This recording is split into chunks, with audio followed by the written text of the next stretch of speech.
Healing Shame, Jeffrey B., August 7th, jumping in. Yeah, very good. August 7th, unconditional love. The child feels he must perform or do well to earn a parent's love. That's from the Big Red Book, page 30. For many of us, we had to perform appropriately to get any feeling of love or acceptance as children. But conditional love was the only love, if any, that we received. Many times the conditions were as dysfunctional as the love, and often they changed from day to day. We heard people talk of unconditional love, but many of us didn't think that it really existed. In ACA, when we listen to the voices in our heads that tell us we're not good enough, we understand that is our inner critic. It's no longer our parents' voice, but our own, repeating the negative words spoken to us as children. But how did this happen? We weren't going to be like our parents, but here we are telling ourselves the very words that cut us like a knife when we were vulnerable children. Once we see the harm we are doing to ourselves and know why it's happening, the ACA program helps us replace negative words with positive affirmations. We can give ourselves the unconditional love that was denied us as children. We don't have to please anyone to get it. The cycle of pain is ending. Here is our affirmation. We are now free to face life with a positive frame of mind, getting ready to give the blessing of unconditional love to others. On this day, I give myself unconditional love and acceptance. In doing so, I will then truly be able to accept and love others. That's copyright 2013 by Adult Children of Alcoholics and Dysfunctional Families World Service Organization. Yeah, this is a great reading today, and we're talking about the inner critic. So we're really actually talking about self-love. We have a self-love deficit because of the core of toxic shame. That's why this series is called Healing Shame. So we've got that in there. We're lacking self-love. How do we get there? Well, we've got to shrink the critic. How do we shrink the critic? We first have to recognize the critic is there. You have to accept and admit, hey, this critic's here. I'm powerless over the effects of family dysfunction. My life's become unmanageable. That's step one.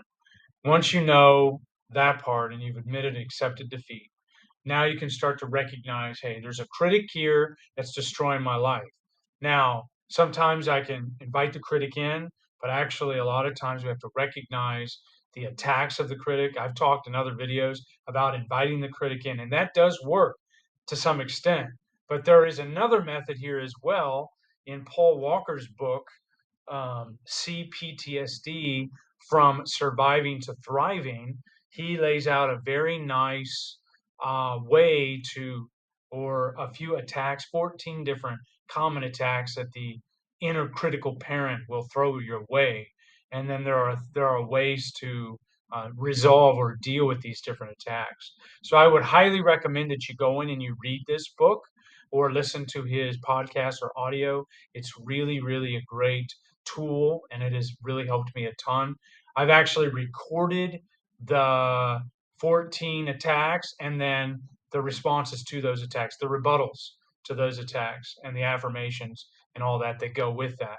And I just play that daily. I've been doing that for a couple of days now. That's helped a ton. So let me throw that tool out at you. That's always good. And some of the ideas here, for example, are, perfectionism.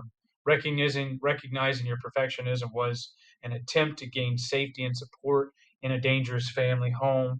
We got all or nothing thinking. That's number two. Three is the self-hate, the toxic shame. I will commit to myself. I'm on my side. I am good enough. I will not trash myself.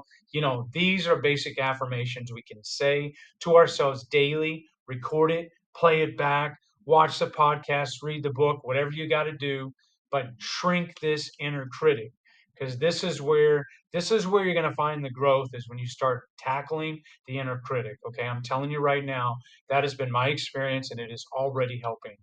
It brings tears to my eyes even sometimes to think that I'm actually finally making progress in this program.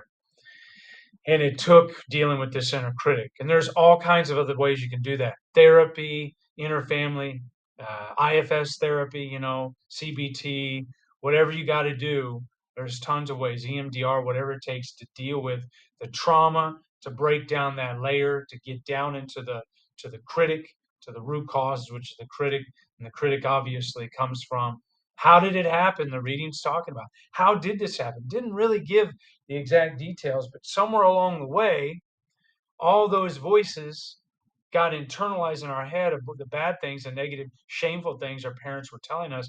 And then just naturally, biological, physiologically, whatever, the the the word choice got flipped to where it says, you're not good enough. Our parents were telling us you're not good enough to I'm not good enough.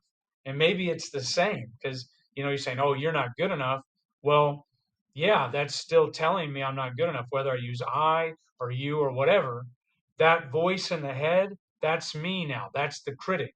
And all that happened was all the negativity that came my way as a kid got internalized and it became the only thing I knew, became the familiar.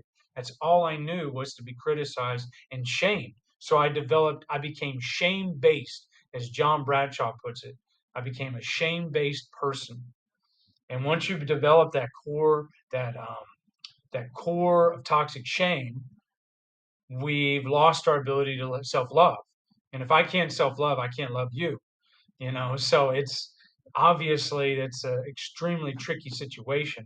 So I have to work on this self love so I can love the other person. I can love my family. I can love everybody around me. My partner gets the fair treatment they deserve because I'm working on myself. And this is a tricky thing. I understand it. It takes time, it takes practice.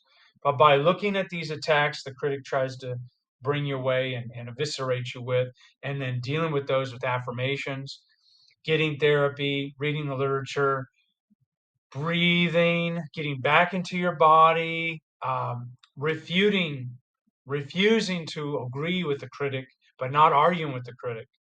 So there's some tricky stuff here to be done. But this is about self love, unconditional love for self. And that's the first thing that we have to start dealing with as we go out into this new journey that is rediscovering ourselves. And by loving ourselves back to life, breathing that love back into us and getting the spark for life back going again, reignited, we're going to find our real identities. We're going to find the consciousness of our belief in a higher power is going to come to us, as the big book of AA puts it, and we agnostics. And then we're also going to get our true identities back. So this takes time, but as it goes, dreams and hopes are going to return. Play, imagination, these types of things is going to come back. And that's the inner child. Remember, we're trying to get our inner child to come out here. They're in hiding, covered by the false self, the authentic or the true self. The inner child's coming out. And that's our connection with HP. This is a very layered thing. It's a very process oriented thing, but it's all very doable and possible with a little bit of work. So get that Paul Walker book, read, listen, whatever you got to do, and work on the inner critic. Shrink that inner critic so that we can get some self love back, so that we can spread that love out to not only ourselves, but to others around us, to our partners, families, friends, and everybody in the world, so we can be of maximum service to God and our fellows. It's been a great session. I know I've flown through there. I'm kind of just ready to get the video done today so I can lie around and just think. It's funny, right? But some of that's true. Now I've got things I want to work on, and that's another part of the critic is nothing has to be done. There's no time crunch, and I'm in no rush, and I will only rush if it's an emergency. And that's one of those things. It's one of the attacks the critic tries to give us: being productive at all times and being 100% all the time. That's all we got today. Till next time, all the best. Shrink that critic.